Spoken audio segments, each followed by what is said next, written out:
मिला है सुनने का, ये बड़ा ही परम सौभाग्य का है।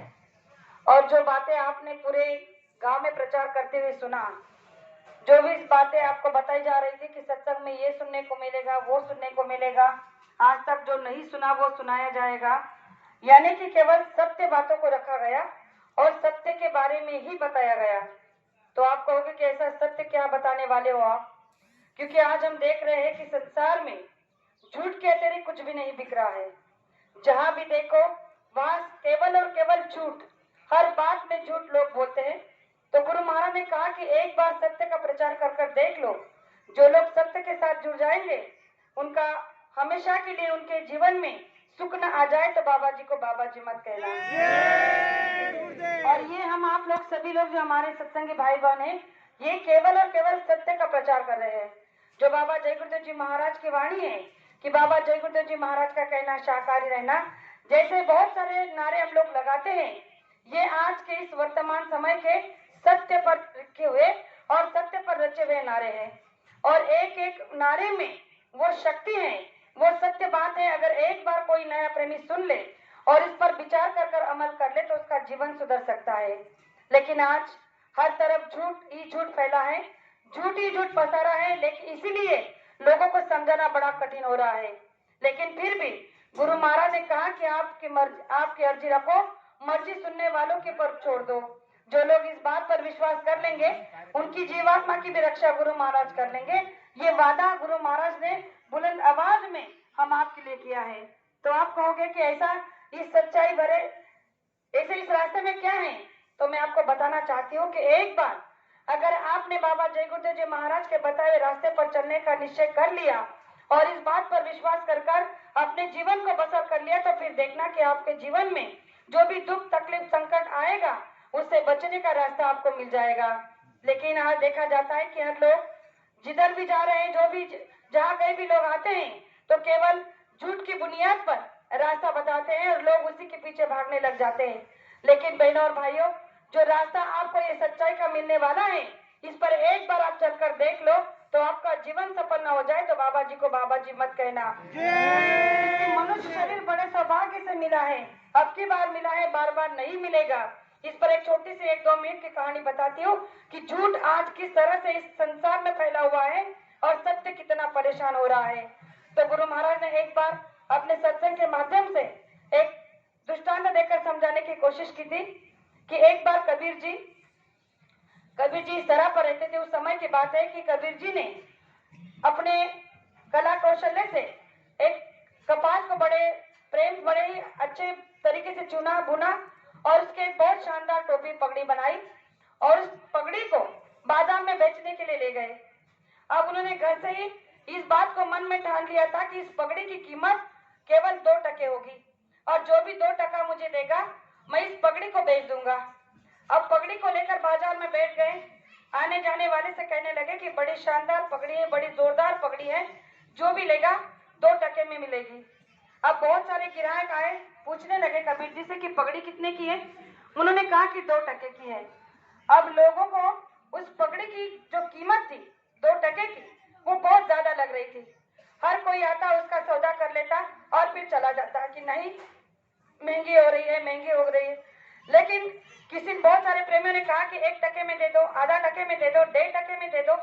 लेकिन कबीर जी ने कहा कि नहीं, मैंने सौदा इसका घर से ही 2 टके का किया है तो 2 टके में ही जाएगी, क्योंकि इसकी कीमत ही वही है। इसे बनाने में, इसे बुनने में बड़ी मेहनत लगी है, इसलिए मैंने केवल अपनी मेहनत का पैसा लगाया है, बोली लगाई है और इसमें कोई ज्यादा पैसा नहीं लगाया है, इसलिए मैं 2 टके के साथ ही बेचूंगा। अब सुबह से शाम हो गई, 2 टके के चलते हुए उस पगड़ी को किसी ने नहीं खरीदा। अब कबीर जी बड़े नाराज हो गए और उस पगड़ी को अपने बगल में दबाकर घर चलते हुए आ रहे थे। आते आते शाम हो गई। अब घर के अंदर प्रवेश करने वाले थे कि पड़ोसी भाई ने कबीर जी को बाहर ही रोक लिया और पूछा कि अरे महात्मा जी, आज सुबह से गए थे पगड़ी बेचने के लिए, क्या हुआ, बेची नहीं? तब कबीर जी ने हाथ जोड़कर कहा कि क्या कहूँ, सुबह से पगड़ी बेचने के लिए बाजार में बैठा था लेकिन इसका कोई खरीदार ही नहीं मिला। तो उस पड़ोसी ने पूछा कि इसकी क्या बोली लगाई है, क्या कीमत है? तब उन्होंने कहा कि इसे 2 टके में बेचना था लेकिन कोई ऐसा खरीदार मिला ही नहीं। तब उस पड़ोसी ने कहा कि आप ये पगड़ी मुझे दे दीजिए और कल मैं ये पगड़ी आपको सुबह सुबह ही बेच कर दिखा दूंगा। तब कबीर जी ने कहा कि ठीक है भाई, जैसी तुम्हारी मर्जी। और वो पगड़ी को उन्होंने उनको दे दी और वो चले गए घर के अंदर। अब दूसरे दिन जैसे ही सुबह हुई तो वो पड़ोसी उसी पगड़ी को लेकर बाजार में गया। अब बाजार में जैसे पगड़ी को लेकर बैठा तो बड़ी बड़ी ऊंची आवाज में उस पगड़ी की बोली लगाने लगा कि बड़ी शानदार पगड़ी, बड़ी जोरदार पगड़ी, जो भी पहनेगा उसे कोई देखता रह जाएगा, पहनते रह जाएगा। यानी अपनी बोली भाषा से उसने उस झूठ की बुनियाद पर उस टोपी की ऐसे ऐसे तारीफ की कि लोग उस टोपी के पास, उस पगड़ी के पास आने लगे और दाम पूछने लगे। इसने कहा कि 8 टके की है। अब लोग पूछने लगे कि 8 टके की पगड़ी है तो जरूर इसमें कोई तो ऐसी खासियत होगी। बहुत सारे लोग पूछते हुए जा रहे थे। एक प्रेमी आया, एक खरीदार आया, उसने पूछा कि भाई इसकी क्या बोली है, क्या कीमत है। तब उस पड़ोसी ने कहा कि ये 7 टके की है। उसने कहा कि देखो पगड़ी तो अच्छी है, बड़ी शानदार है और मुझे पसंद भी आ गई है, क्या तुम इसे 4 टके में दोगे। उसने कहा कि नहीं भाई, हमने तो घर से ही इसका बोली तय कर दी है, सौदा हो गया है, 6 टके के कम नहीं मिलेगी। उसने कहा कि देखो अब मेरा 4 जाने दो, आपका 6 जाने दो, इसे 5 टके में दे दो। अब जैसे उसने कहा कि 5 टके में दे दो, उसने वो पगड़ी उसे बेच दी। 5 टका लेकर दौड़ते हुए घर पे आया और कबीर जी के चरणों में वो 5 टका रख दिया। जैसे ही कबीर जी ने उस पैसे को देखा, कहने लगा कि बेच दिया, कितने में बेचा। उसने कहा कि 5 टके में। तब कबीर जी के मुख से जो शब्द निकले वो आज के इस वर्तमान समय के लिए हर एक के लिए लागू है। उन्होंने हंसते हुए कहा कि कैसा जमाना आ गया। उन्होंने कहा कि सच गया पाताल में, सच गया पाताल में, झूठ लगे जगमाही। उन्होंने कहा कि सच गया पाताल में, झूठ लगे जगमाही, 2 टके की पगड़ी 5 टके में बेच गई। यानी कि आज का जो समय है, जो संत महात्मा जिस बात की बोली लगा रहे हैं, जिस बात के लिए कह रहे हैं कि ये मनुष्य शरीर आपका बड़ा अनमोल है, ये अगर एक बार आपके हाथ से चला गया तो दोबारा आपको नहीं मिलेगा, तो इस बात पर कोई ध्यान नहीं दे रहा है। और जो बात गुरु महाराज कह रहे हैं कि जीते जी परमात्मा का दर्शन करना है तो आपको इसे मनुष्य मंदिर में करना होगा।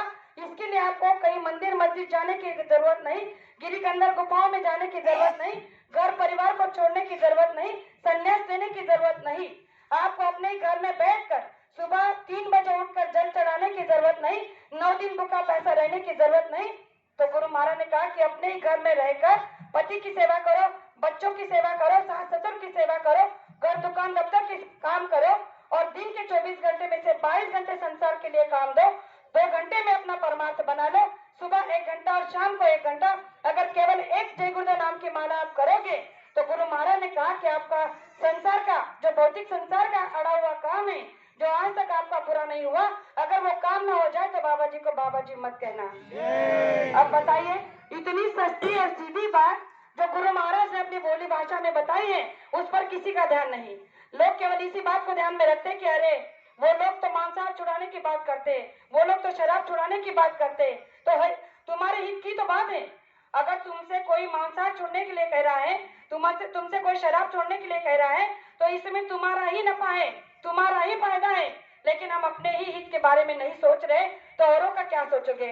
आज देख रहे हैं कि जिन घरों में नौजवान बच्चे शराब पी रहे हैं, उन घर की दशाओं को जाकर देखो।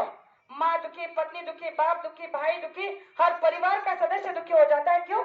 उस शराब की बूंद के कारण।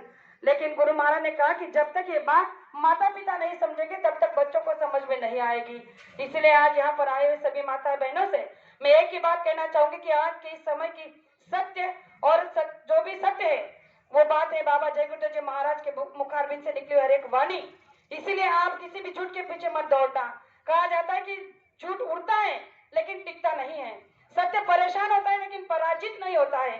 इसलिए सत्य की जीत है, इसे एक दिन जीतना ही होगा, चाहे आप मानो ना मानो। लेकिन जो इस बात पर विश्वास कर लेगा, जो इस बात को मान लेगा, अगर उसका इस जीवन में, इस मनुष्य शरीर में आने के बाद में कल्याण ना हुआ तो बाबा जी को बाबा जी मत कहना। ज्यादा कुछ ना कहते हैं, मैं आपसे इतना ही कहना चाहूंगी कि ऐसा सुनहरा मौका आज आपके गांव में, आपके घर दरवाजे पर चलकर आया है। तो आप लास्ट में जो अन्ना जी आपको संकल्प देंगे शाकाहारी रहने का, तो आप इस संकल्प को ले लेना। हर बहन से कहना चाहती हूँ कि इस संकल्प को आप आज ले लेना। क्योंकि एक दिन पश्चाताप का जो समय आपके सामने आएगा, तब आप इतना रोगी कि आपके पास रोने का समय भी नहीं होगा। और उस समय ये बात आपके जिक्र में होगी कि एक दिन हमारे गांव में बाबा जय गुरुदेव जी महाराज के प्रेमी आए थे और उन्होंने बहुत समझाया था, लेकिन हमने उस बात को नहीं माना। और आज इसलिए रोने का हमें जो समय आया है, रोने का हमारी वजह से आया है, क्योंकि ये देश कर्मों का है। या कर्मों को देखा जाता है, पैसा धन दौलत को नहीं। इसीलिए कर्म को सुधारने का मौका गुरु महाराज ने दिया है। इसलिए आप सभी को ये मौका हाथ से जाने नहीं देना है। कहा जाता है कि गुरु महाराज ने कहा है कि कर्म प्रधान विश्व रचि राखा, जो 10 कर्म करी 10 फल चाखा। अगर आज आप यहाँ नेक कर्म करने का संकल्प कर लोगे तो आज से ही आपके जीवन की दशा न बदल जाए, तो बाबा जी को बाबा जी मत कहना।